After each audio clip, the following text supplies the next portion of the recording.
So welcome, Simon. Karen, thank you so much for having me on today.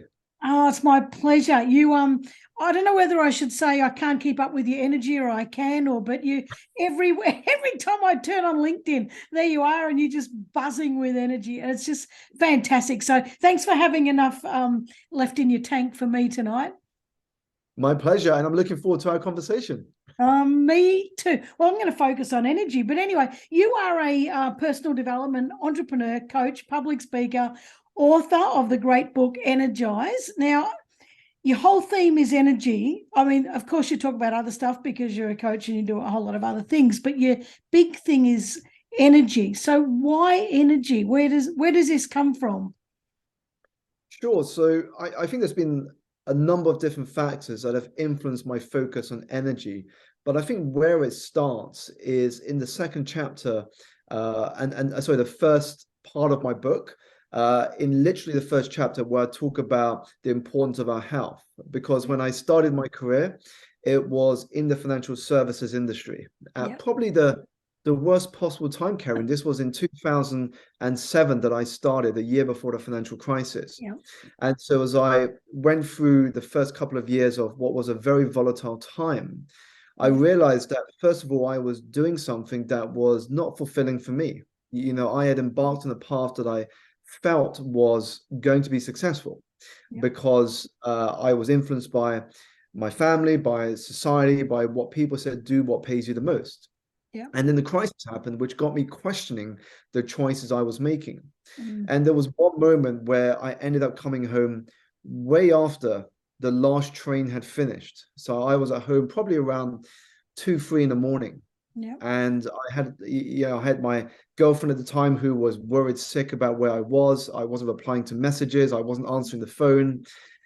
And at that moment, I realized that I was directionless. I was lost in life because what I thought was going to be successful was now a very different path to the one that I had imagined. Yeah. And what I realized is that even though deep down I knew the actions that I had to take, I knew what had to happen to bring me back towards some semblance of direction. Yeah. What I lacked was energy. Yeah. And so for me, that was the first place I had to begin to make my health a priority, to stop making it a side hustle. Yeah. And as I did so, I saw the domino effect in action.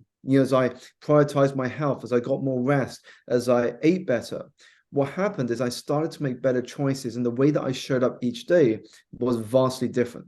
So I think from a personal perspective, Karen, that was one of the major beginnings of why I wanted to explore energy. Yeah. And then as I embarked on this path of being a coach and an international keynote speaker, I often had people coming up to me when I got down from stage, and they said to me, Simon, I really enjoyed what you had to say, but more importantly, I loved the energy you had on stage. And you know Yeah. what? If I could have just a small percentage of the energy you have, I could go on and accomplish so much more. Yeah. And so I really wanted to speak to that as well in the book that I wrote. Yeah. Oh, I love it. As a speaker myself, I find more energy when I'm in my sandpit. So if I'm on stage or if I'm facilitating or something, I've got so much energy, and then I can get in the car and completely crash. It's kind of like, is this the same person? So I think there's a whole lot about, yes, your health, and I'm absolutely 100% with you on that one. But I also think you've got to be doing stuff you love. Because even if you're healthy and you're not enjoying life, you're not enjoying what you're doing. That's got to drain the hell out of you. Yeah, it is. It is a crushing feeling. And I think Yeah. anybody who is not doing something that is aligned to their values and what they really want to be doing in life Mm. is going to go through a period where you have this tension inside of you. And that tension is really your body telling you you're not doing what you're meant to do. Mm. And so, just to put things into context, when I talk about energy, I see it in 4 dimensions. Yeah. So, we've got the physical, we've got the mental, the emotional, and the spiritual. Yeah. So, our health really speaks to the physical dimension of energy. And Yeah. as you said, if you have great health, but you're not addressing the other 3 dimensions of energy, you're still going to feel drained and exhausted. Yeah. So, what we're touching on here when we talk about, are you doing something that fills your cup? Are you doing something that brings you joy? We're speaking to spiritual energy. Yeah. Now, when you're low on spiritual energy, you're going against who you are. You are keeping your natural born gifts and talents dormant. Yeah. But when you're high on spiritual energy, you're in flow. You're actually doing things that bring you joy. You're doing things that allow you to express who you really are. I love that. You talk about joy, and joy, kindness, happiness, these kind of words that they've been thrown around as soft words. And I say they're bloody hard words. They're essential words. But so many people say, oh yeah, but we've got to get the job done. Then forget the joy and the happiness and the fluff. We've got to get the job done. But I see so many people who don't have joy, and they've got a story, but I've got to work, I've got to pay the bills. I do like my job. It's okay. This sort of stuff. And there's something about them that looks lifeless. And yeah, they might have energy to get up to parties, and they might have energy to do the dishes and do the stuff that they've got to do. But it's a different energy. I'm sure you understand this and talk about this stuff. It's about, with your frequency. Like when you're happy, you're vibrating at a much higher frequency. Things just happen easier. There's a much more of a flow, and things, when you're at a low energy, you're sort of like, blah, blah. It's like trying to start a car that just doesn't want to start, like mine last week. Anyway, it's a different, I think we underestimate energy, and I think that we talk about we're all bodies of energy, and that we're sort of come together in a physical body, but it's energy, and we're all connected. And I think that sometimes people can say that's too woo woo. I don't believe that. I think that energy is it's the life chi.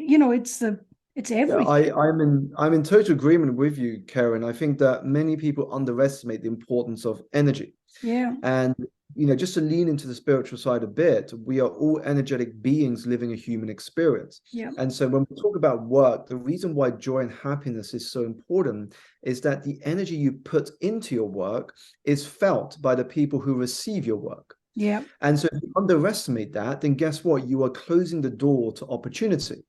I'll give you an example. I just came back from a 1 week holiday to Greece with my family. Yeah. And most people who are serving you are doing it just for the bills, just for the salary that they get. But we dined in one restaurant where a waiter took particular care of our family. He was interested in what we did. He was interested in our daughter.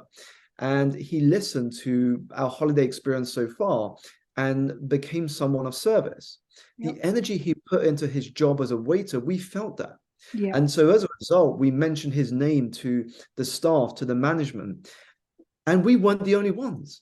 I remember having a chat with the manager and said, I just wanted to give special praise to one of your waiters in this restaurant because of the experience we have had as a family.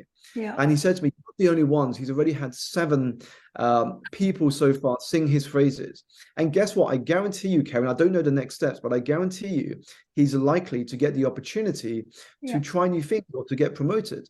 Yeah. And so the energy we put into our work definitely gets felt by the people that receive it, whether we are aware of it or not. I agree. And further to that, I'm just thinking, you say that if you do that, people feel it and then you get opportunities. But further to that, if I'm loving my job and I'm doing it really well and the people feel it, that's great. But if I'm holding back, and I'm not enjoying it, the people I'm serving, they miss out. And that's selfish. I kind of see that as selfish. You're actually taking away people's, like people want to be there and you're saying, nah, I'll give you half of that. That's kind of, I don't know, that's, I don't think you're serving the people that you're there to serve if you're not giving your full energy and full attention to them and full love. I talk a lot about that. Love the hell out of everybody you're serving. Just love them, and it also shows us, Karen, just how infectious energy is. Yeah. If you are around energy that is negative, in no time you can't help but feel negative. Yeah. When you are around energy that is positive and uplifting, in no time you are going to have those same feelings. And that's why it's so important to curate the environment that we spend the most time in, to make sure that the energy is the energy we want to be around. Yeah. Otherwise, we're going to be very quickly drained and thinking, I can't do stuff. I can't achieve my goals because, well, how else can you, given the energy you've been spending time with? Yeah. Yeah, true. Hey, when you said about your health, and you said you started noticing things, like you mentioned sleep, but then let's just stay sleep, because a lot of people underestimate sleep too. It's kind of like, oh yeah, I got a few hours, that kind of stuff. And I know people that work night shift. I used to work night shift and I was knackered. I just couldn't. It didn't matter if I got all the sleep. It wasn't right. It wasn't, my body clock was out. Even just focusing on sleep, how much difference did that make to you? Like, what did you start noticing? I mean, the first two things that I did, just to, I guess, illustrate the journey, is in the second job after Lehman Brothers collapsed, I went into this company, which was a hedge fund, and it was a very toxic environment. Yeah. And what it meant is that I would be the first in the office and often the last to leave. Yeah. I got little sleep, I didn't have time to exercise, and I ate junk. So when I quit that company, and I decided with intention to move into another company where the hours were more kinder and humane. It was a 9 to 5 job. I could use time after work to exercise, to explore my hobbies, to get more rest. When I started to sleep more and integrated exercise as a daily non-negotiable, I realized I was showing up each day with more energy, but also the mindset that I had to respond to whatever the day threw my way was vastly different. And if I look back now, Karen, I think that whatever tip, trick, or hack that you read about or listen to, it is impossible to put that into effective action unless you have the energy to do so. Yeah. When you have just survived on 2 hours of sleep, Yeah. it's like starting a race 100 meters behind the rest of your sprinters. Yeah. You're going to be playing catch up all day. Yeah. Jim Rohn famously said, either you run the day or the day runs you. Yeah. Now, if you're surviving on little sleep, the day is going to be running you.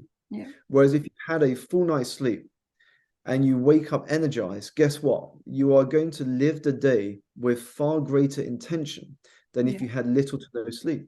Yeah. And sleep, you're right. You're right also about the sleep, the exercise, and eating. Like, those three are so attached to each other. Do you know, if you don't sleep, then you don't want to exercise, and then you're too lazy to eat well. It's kind of like, I'll just grab that, and we think we're doing everything well, but we're actually compounding the issue, by just stacking on layers of, well, it's probably abuse and neglect, to ourselves. It really is. It's kind of like, oh, you're not worth it. I'll stack some shit into your body. But it's you've only got to shift one of them, don't you? Just tweak one and then start moving. And that's the thing with habits, Karen, is you just focus on one first. Yeah. Don't overwhelm yourself. Focus on one first. Yeah. Because when you focus on one and you make progress, it shows yourself what else would be possible. Yeah. Let's say you just focus on exercise first. As you exercise, you find yourself getting more energy. You find yourself wanting to eat better because you don't want to undo all the great work that you've done in the gym or running outside or cycling around town.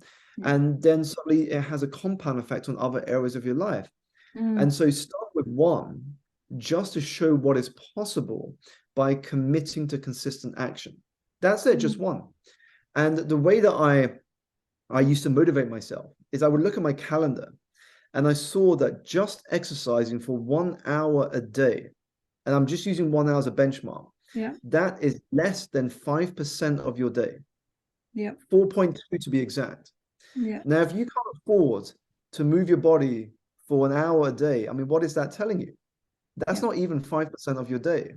But the impact it has, not just in terms of your longevity in life, but also your mindset, the way you show up, and the other areas of your life it will impact, is phenomenal. Yeah. So how important is mindset? Like, you're talking about it, and and in talking about habits as well, and people can say, you know, they make the New Year's resolutions and they say, right, I'm going to get fit, I'm going to start exercising, I'm going to, you know, do this and that. What do we need to shift in our mindset, you know, that makes us show up every day? Because we think we've got a good mindset for about 11 days, and then we're like, yeah, I know, now I want to sleep in, now I'm not going to do that. So what do we, you may not know the answer, I'm just curious, I just love to have these conversations. Is there something we should shift in our mindset, or is there a way we can shift something in our mindset to?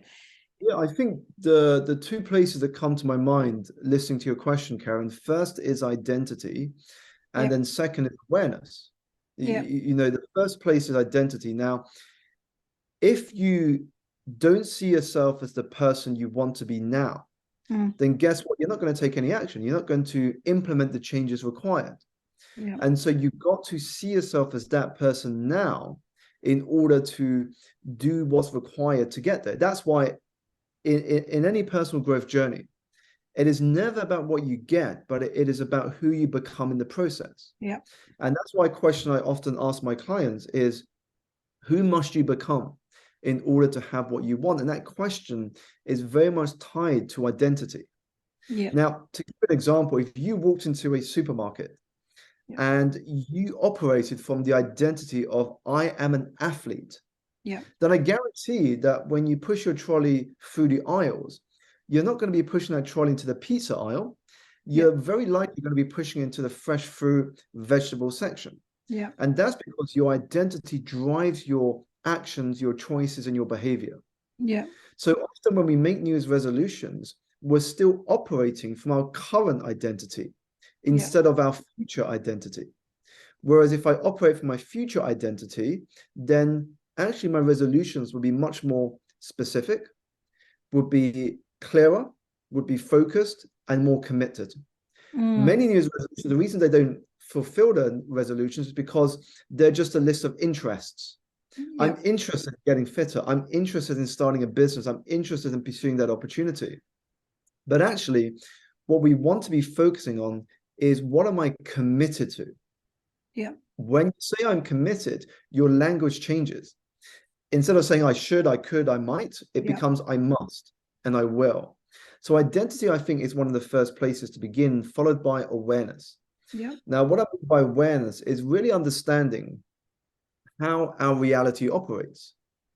Now, we like to think we all live in one reality, but that couldn't be further from the truth. Yeah. We live in what I call customized reality. So if you and I were to experience an event, the same event, it is very unlikely we would go away with the same experience, because we would interpret very different things. And so from our interpretation of an event, that creates our reality. Yeah. Now, when we are aware of that process, we begin to understand that really where mindset plays the role is in our interpretation of our circumstances and the meaning that we bring to events in our life. Yeah. How we choose to respond to that is one of the greatest things under our control. And which nobody else can control. Just us. Yeah. I like what you're talking about the identity. And one thing that I say to people too is that I say, if you want to be an author, start writing and then say you're an author. You know, you can't say you're an author unless you start writing. But once you start the process, you can say that. You want to be an athlete, like you say, start running. And once you start running, you say, I'm an athlete. Like, and you're not actually lying to yourself. You know, it becomes the truth, you know. So I love it. How do you think people's energy shifted over COVID? Like, do you think that people who would normally be energetic people and, you know, have bouncy energy kind of just took a dive and haven't recovered? That's what I've noticed, and I don't know whether that's my reality. I think it depends on the person, because if before COVID, the person was already living with intention, i.e., they already knew how each day, each week would be considered productive, I don't think COVID would have had a huge impact on their energy. However, if for many of us, many people around the world were working for someone, either working in a company, Yeah. I think they have been the ones that have probably suffered the most, Mm. because you've gone from a standardized routine. Yeah. I wake up at a certain time, I take the public transport to work, Yeah. I meet my colleagues, I have lunch, I come back, I spend time with my family. There were very clear boundaries Yeah. between work and home.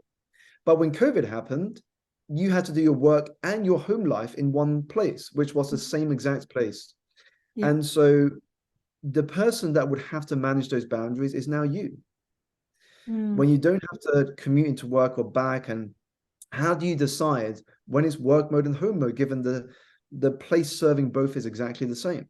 Yeah. And so I think for a lot of us, getting used to working remotely was very tough. Mm. And that is what has probably drained many people around the world. Mm. And there's no lines. I mean, you talk about the boundaries, but there's no lines between when I type something up and when I hang the washing out. It's like it's just this constant blur. And yeah, that's a good point, because I have noticed quite a lot of people who, just seem to be quite sludgy now, since COVID, and just I don't think they were before. It's sort of like, not everybody, but just there's a handful of people that I've really noticed, and I've thought, wow, you're just a different person. You just never got it back. You just haven't got that back. So yeah, but actually, yeah, they all work for somebody. When I think about it, yep, yeah, But yeah, also, I think yeah, yeah, another reason is because when you are in an office, you can very easily get energized through the physical presence of other people. yeah, yeah, When you suddenly retreat into your home, you don't have that physical presence of your colleagues. yeah, And it's a lot harder on your own, if you don't know how to generate that same energy. Whereas if you've had some troubles at home and then you go to the office, yeah, when you've got colleagues to talk about it with or spend time with, nothing beats that physical presence of energy. It's why, for me, in the work I do, I love speaking to yeah, a room of people in person, yeah, over doing it on Zoom, yeah. because you just don't get the same energetic exchange. Yeah, I agree. Now you've just made me think of something, because when you said, you go to work, and I love this, my brain's always going in rabbit hole. Anyway, when you said about going to work and being energized, that raises another question for me about what about introverts and extroverts, because Mm. extroverts are energized by being around people, introverts the opposite. So how do you, when you talk about energy, does that the introvert extrovert thing come into it? Like, do you think about recharging and all that kind of stuff? Definitely, because it comes back to the fundamental question of what gives you energy Yeah, and what drains your energy. yeah, And of course, that will be different for each of us. For one person, what gives them energy might be being around people.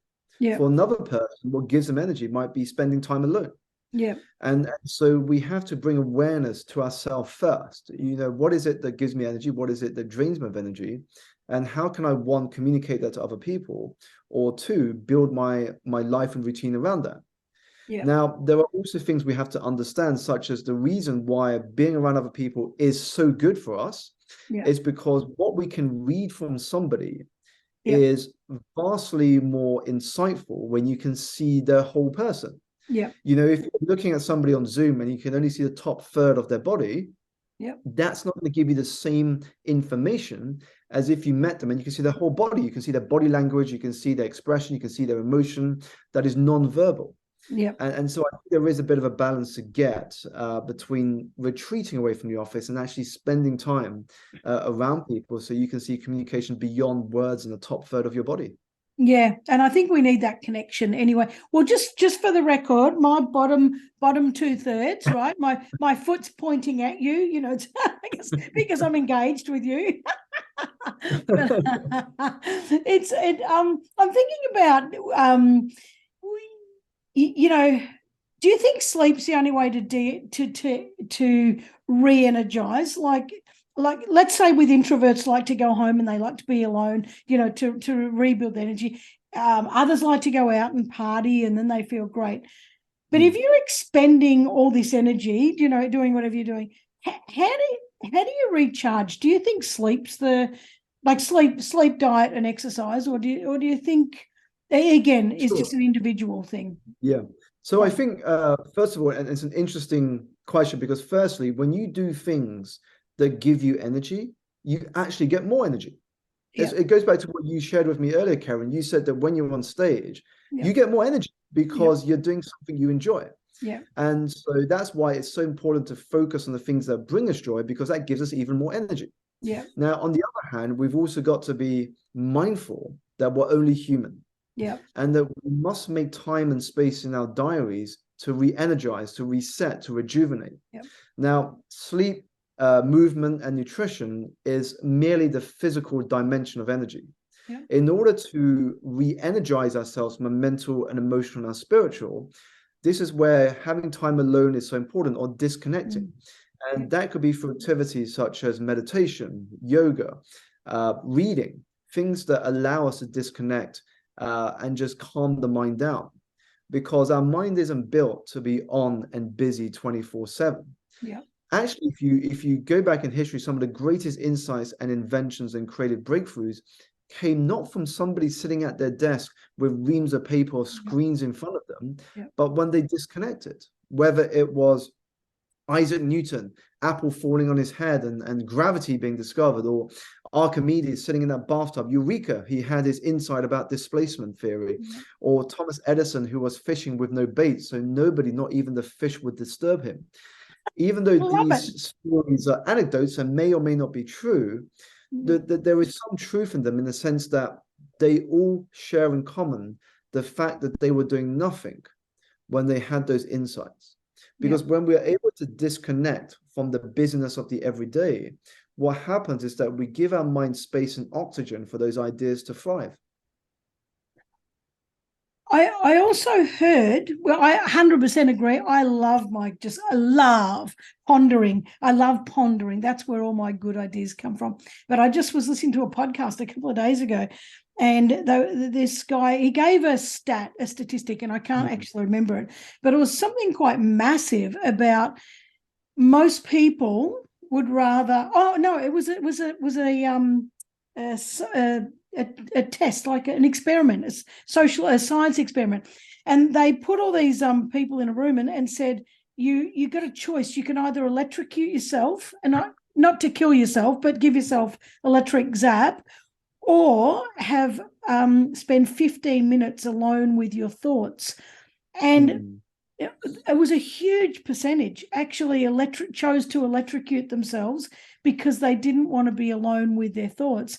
And and I'm thinking about what you're saying. I'm thinking about all these people who they've always got to be around people, or they're ringing people. They've been in the office all day. They ring people all the way home. Then they get home and they talk, and then they put the TV on, and then they get on their screens until they fall asleep. And there's just not a space in their world anywhere where they want to be quiet. And where they have downtime. So I reckon that's damaging. Like I actually think I can't be judging people or telling other people what to do, but it's got to be wearing you out. Like it's got to be so de-energizing to have that noise. Yeah, it is massively damaging. And what you've shared is an illustration that many of us are addicted to busyness. Yeah. We're addicted to being busy. We're busy, but we're not going anywhere. Yeah. We end up going in circles, not making the progress that we want. Yeah. And why is slowing down and having quiet space is so important? It's because, first of all, the longest journey we make as humans are the inches from our heads to our hearts. Yeah. Now, if we're not willing to give ourselves space for that journey, we're never really going to understand who we truly are and what we want to do in this lifetime of ours. Yeah. The second is that actually silence is powerful. Yeah. Silence is far from empty. In fact, it is full of the answers, the wisdom, and the insights that we seek, if we are willing to listen to what it has to tell us. Yeah. And that's why more and more articles within the mainstream well-being space talks about meditation.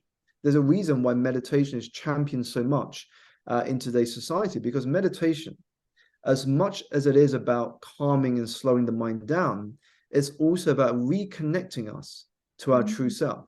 Yeah. And so when we spend time prioritizing these sort of activities, we're able to be more mindful and present in the moment, and also to avoid the tragic scenario of living as if we're never going to die and then dying having never really lived. Yeah, oh, absolutely.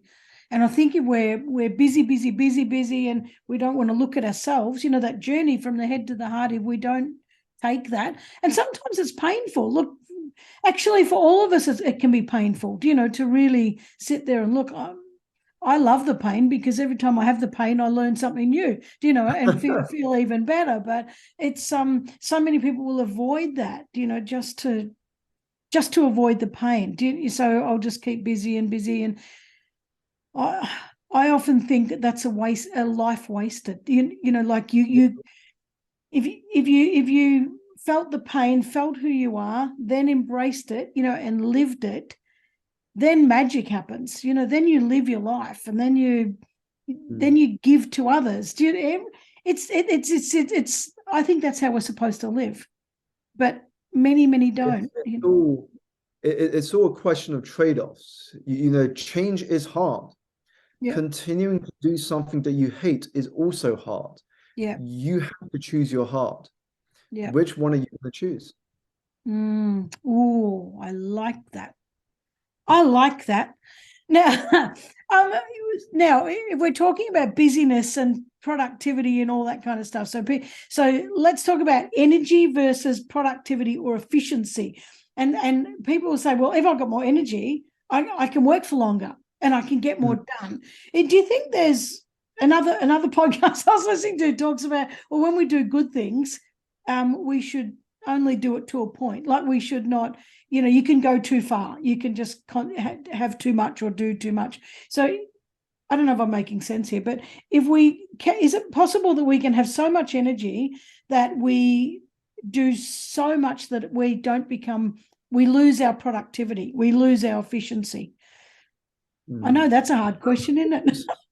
Yeah, I think this is where understanding how to manage your energy is essential, because often when we think about productivity, we default to time management. Yeah. So if I want to be more productive, I have to manage my time better. Yeah. Now, yes, managing your time is important, but you've also got to consider your energy. So to give an example, if I look at my calendar and I blocked out 2 hours in the afternoon to do a very important task. Yeah. I'm assuming that my energy level is going to be constant throughout the entire day. Yeah. And at 3 o'clock, I'm going to do this task. Yeah. But the reality is, for many of us, by 3 o'clock, our energy is dipping. Yeah. And so is it actually likely that we are going to put as much attention to that task at 3 o'clock in the afternoon as we would at the beginning of our day? Probably not. Yeah. So once we understand what our energetic rhythm is, some of us are morning people, some of us are evening people. Yeah. Now, once we understand our energetic rhythm, we can begin to build our day around that information. Yeah. So perhaps when our energy dips in the afternoon, we can go do an activity that will re-energize us. We can go for a walk in nature. We can catch up with a friend. We can do something that allows us to come back to our desk with a good level of energy. So this is what I mean when I talk about energy management. Yeah. How can we be aware of our energy throughout the day, build our routine around it, so that when we do have those hours dedicated to a task, we can be present and show up fully in order to give it the best of what we have. Yeah. But to do that, we have to then get rid of that narrative that we have, that if I stop work for 2 hours during the day, I'm being lazy, and I'm not being productive, I can't stop because my manager will think that, I'm slacking off. And so we push through that dip and pretty well do nothing, other than shuffle papers from one side of the desk to the other. And, I remember going to Italy, and I don't know, I was traveling with a backpack, and I bought all this shit. I don't know what the hell I was thinking. Where am I going to put it in the backpack? So then I had to buy a box, and I thought, I'm going to send it home. So I bought this big box and put all this crap in it, and I went to the post office, and they said, no, that's, you have to go to the wrapping shop. And I'm like, or whatever they said. And I'm like, what's a wrapping shop? I have to go right up the top of the hill and the second house and this and that. And I, oh my God, I'm lugging this great big box. This is in, where was it? In Venice. And I'm like up these hills and I've got this big box. And I get to this shop and just to this, it was a tiny little doorway.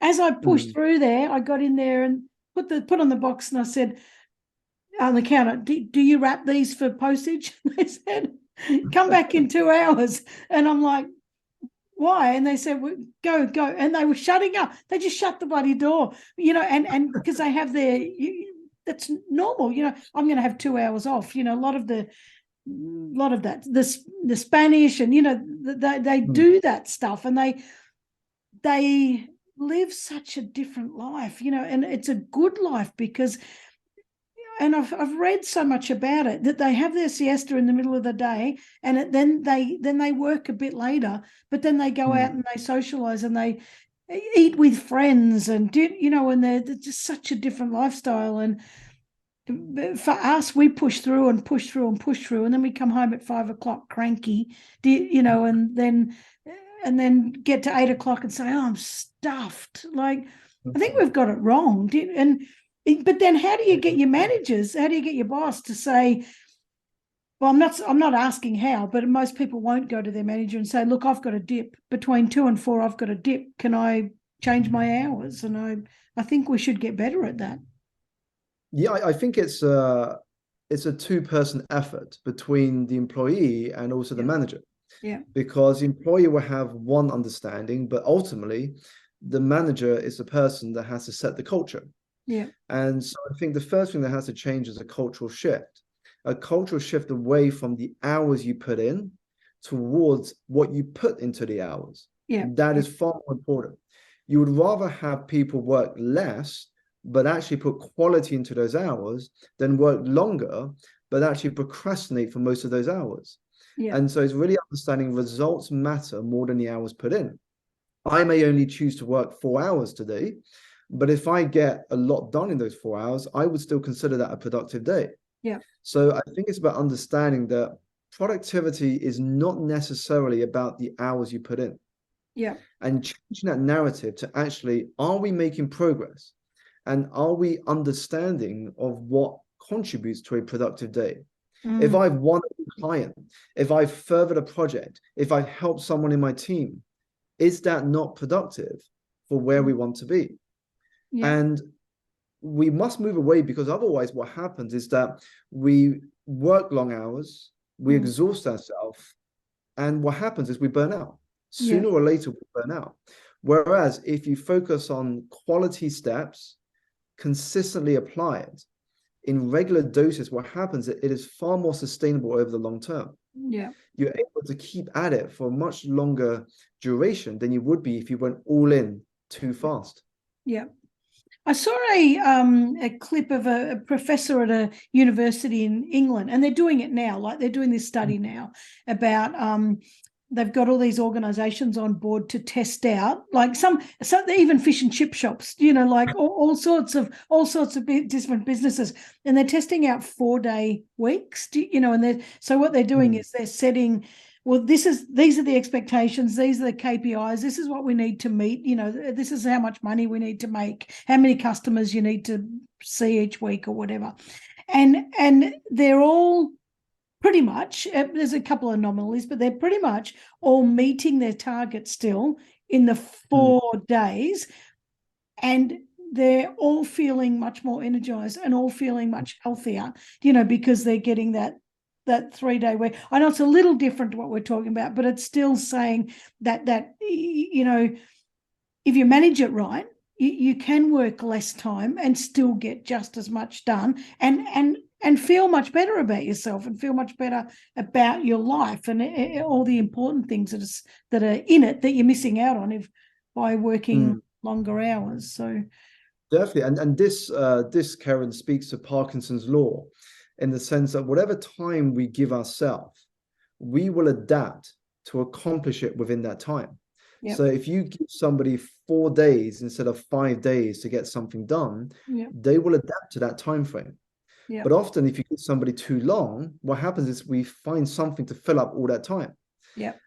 So I've often got asked, Simon, do you feel more productive now that you're a parent compared to before you were a parent? And I say, actually, I feel more productive now I am a parent.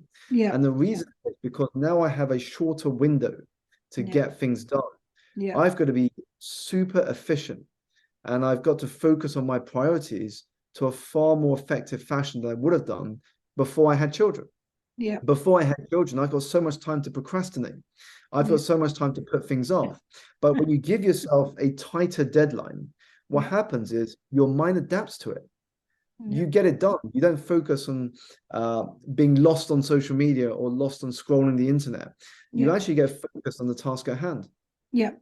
It's about picking that time to. I know that the being a parent, you don't get much choice, and I've got rescue cows and rescue donkeys to feed dogs and cats and bloody kids, and it's you just have to. You kind of go, I'm just going to do this real quick, and then I'm going to run out and feed the cows, and then I'm going to come back and I'm going to do this. But I noticed that if I do where possible, do a 2 to 3 hour block first thing in the morning, I get so much done. It's just like head down, bum up, phone off. I don't want to, and I just get so much done. And then I afford myself. I don't know if this is going against your principles or not, but I'm like, well, now I'm just going to go and have a cuppa, and I don't care how long I take, and something to eat, and I'm going to sit down, play with the dogs, and then come back and do another burst. And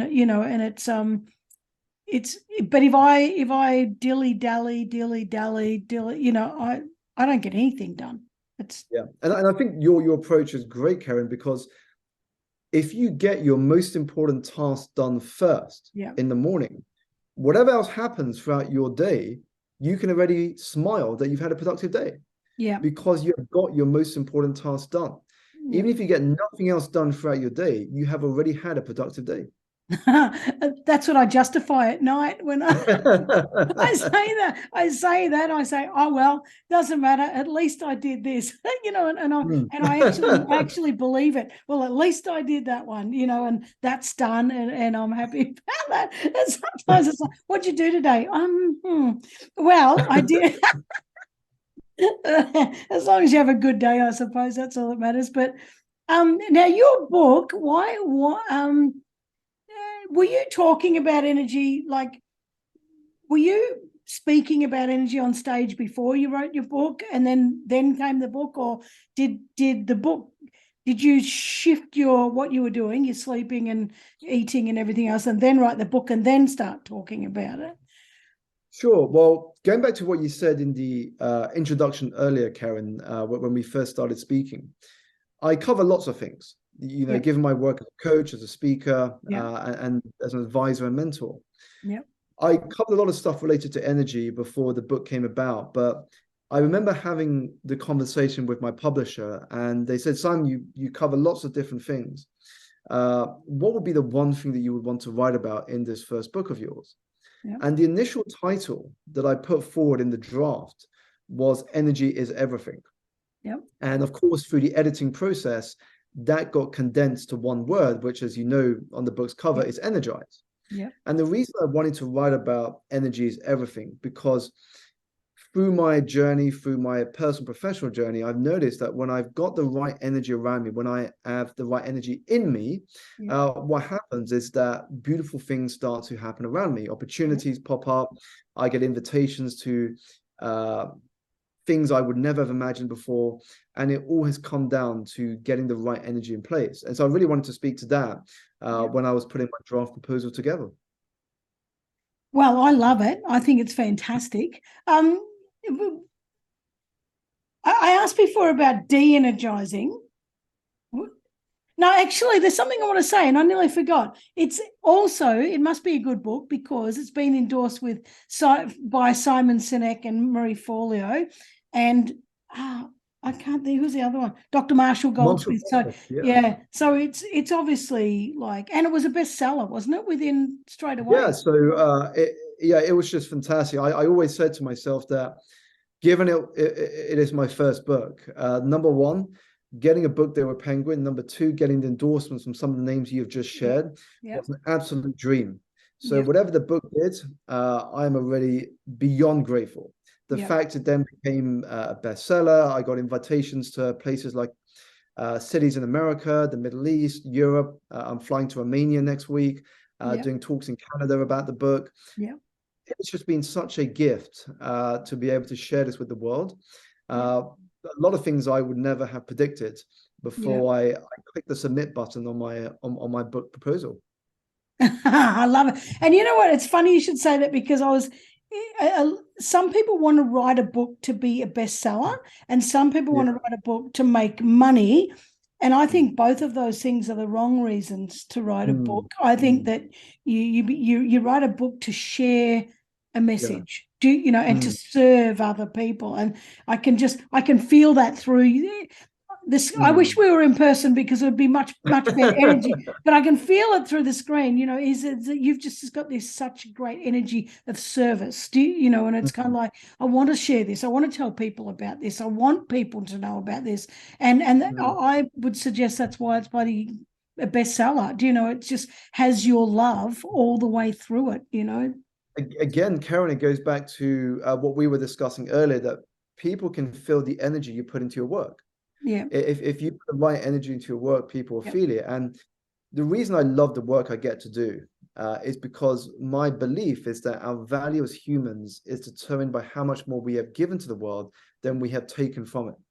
And I think that the more we give to the world, the more valuable we are as a human. Therefore, we have a far greater impact. Whatever medium we choose, whether it's speaking, whether it's writing, whatever medium we choose, we're going to have a far greater impact when we come from a place of service. Absolutely, we are. Absolutely. I want to ask you about identifying energy and being energized and de-energized. Some people can say, oh yeah, but I'm just tired, and so when they're de-energized, they might say, I'm just tired, or I've just had a big day, or something like that. And then they'll push through, like we said before, they'll do things they hate, and then they've got all these stories about, but I'm just tired, it's too many long hours and blah, blah, blah. But if you were energized, you could do all those same hours and everything else and not have the same narrative attached to it. What's a good tip, I suppose, for people to recognize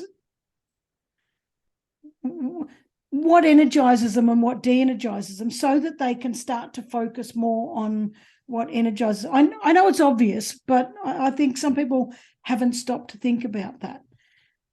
Sure. So I think the first place to begin is understanding yourself.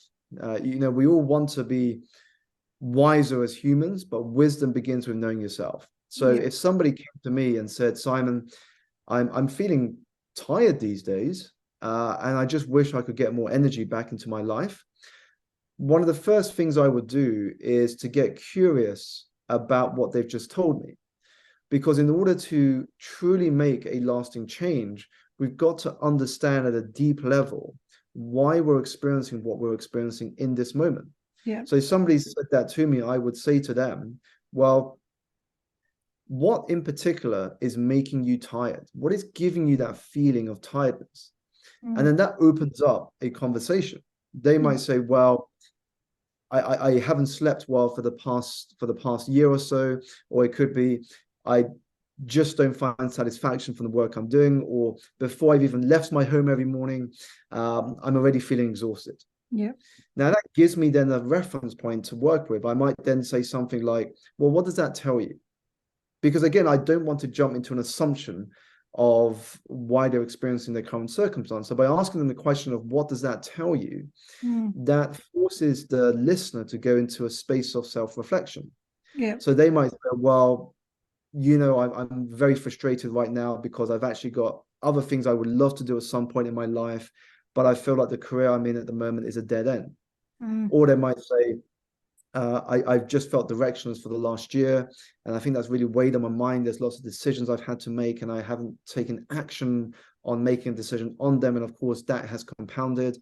So now we're getting somewhere. Now we're really starting to understand what are the driving factors for that feeling, which is a macro feeling of tiredness. There's lots of micro things that contribute to that feeling of tiredness. But once we understand those points, we can then start to address them.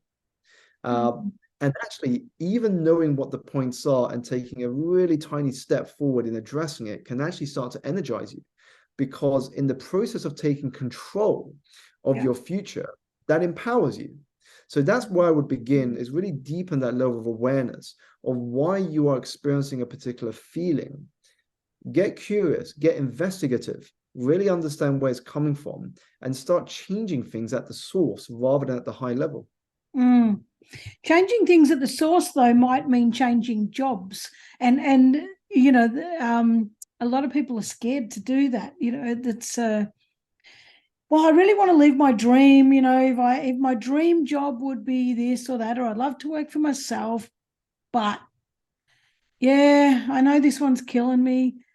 It's a funny thing, isn't it, that a lot of humans don't value themselves enough, or something. There's, you know, that they don't feel they deserve, you know, to live a life that's in a dream job, or don't feel that the dream job's out there. And when I say dream job, I don't mean flying around the world in a jet and, you know, being pampered or whatever, but, you know, because we're all going to work hard, but, well, you know what I mean. You think magic just doesn't drop in your lap because you think you want a dream job. But I think it's being scared. It's a fear. Do you know, if I leave this security, maybe it's even a fear of, if I leave this security, maybe I'll find out that dream job wasn't actually a dream job. I don't. And I think it's why. Curious. Yeah, it is why it is somewhat unfortunate that you know, life is short and many of us wait so long to begin living it. Yeah. And it's not necessarily about if I leave this, then that. Now, we always have to take some risk, but the level of risk will be very different in the choices we make.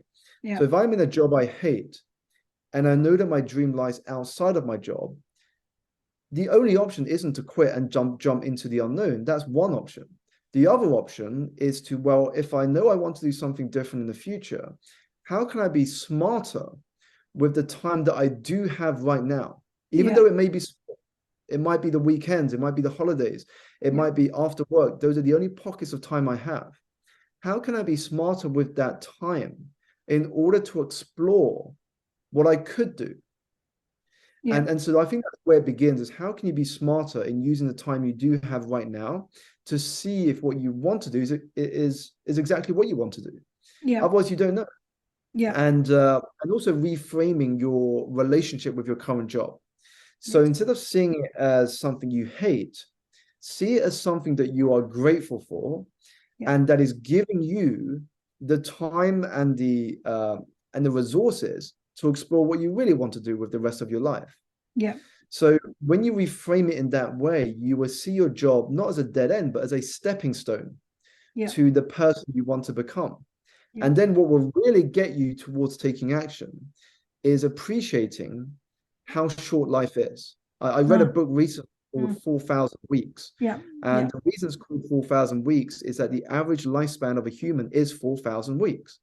Now, if you're already in your 40s, then you're already past the halfway mark and you've got around 2,000 weeks left. Now, when you really appreciate just how short life is, then you can channel your energy into truly living.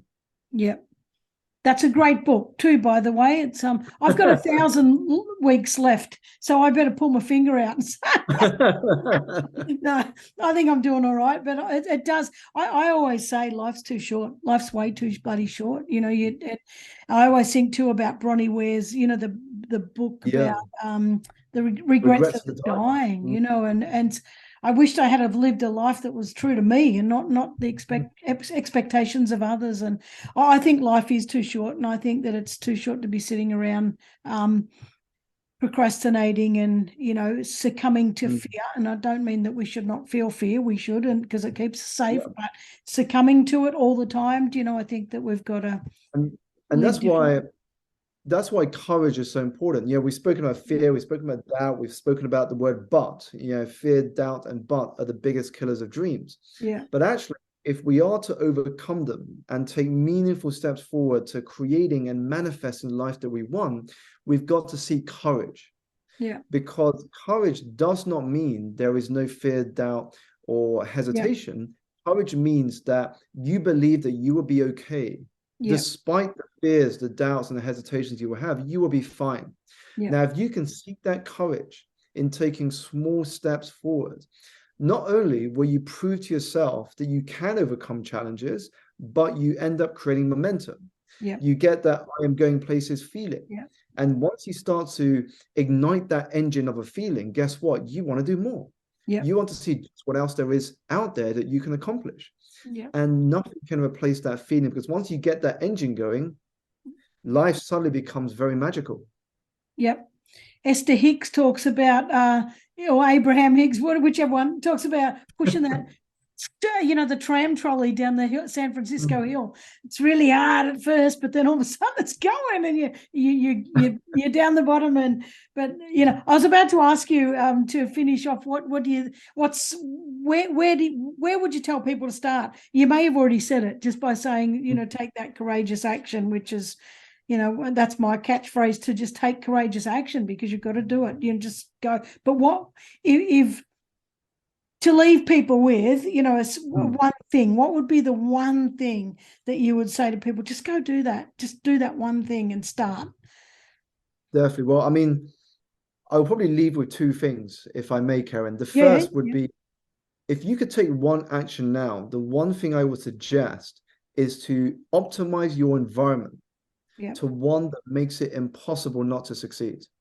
Yeah. So what I mean by that is, think about the people you spend most time with.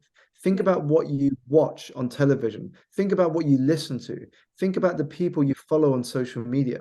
Think about your physical space. Now, if you are optimizing your environment on a regular basis, success will become inevitable. Yep. Because your environment is a reflection of where you want to be. So that's the first thing. Yep. The second is a question for you to reflect on that will hopefully inspire you to take action. Yep. And the question is this: how much longer will you avoid doing what you are capable of in order to continue with what you are comfortable doing? Wow. Powerful. I wonder how many people have got the guts to look at that. Well, let's say the courage. Just do the courage. I think that's because it's hard. It's hard to ask those questions, but I love that. I love that question, but I'm just a bit worried about the environment, because you're saying what you watch on TV. So now I might have to stop watching Chesapeake Shores at night to wind down. I quite like that show. And here's the thing, Karen, I'm not saying don't watch it. No, I know. But the key is, if you are watching that the majority of your time, then it is not productive. Now, if you're watching healthy things that are good for your mindset and for where you want to be, even just 60% of the time, and 40% of the time you can watch whatever else you want to watch, that is going to be powerful. The key, and there's no such thing as a perfect human, the key is that you want to make sure that the good habits are the things that you are doing the majority of the time. If that is the case, your progress will be guaranteed. See, you're more lenient than me. I tell people 80%. You need to do good shit. 80% than 20%. You're much more lenient. People much prefer you. Oh, I like Simon much better. He lets me eat chocolate. I love it, Simon. I've absolutely loved this. It's you've given me some energy. Now it's bedtime, and I'm going to be awake all night talking. That's not a good thing. But where can people find you? Sure. Well, thank you so much, Karen. People can find me on social media. I'm most active on LinkedIn and Instagram. So on LinkedIn, if you search Simon Alexander Ong and click the person, you will find my profile there. And on Instagram, my handle is @SimonAlexanderO. Fantastic. And your website? Website is simonalexanderong.com. When you go there, you will have the option to sign up to my mailing list to purchase a copy of Energize and also enroll in an audio version. It's a program I've launched recently, a 30-day course, which is delivered to your phone via WhatsApp on daily insights to upgrade your energy.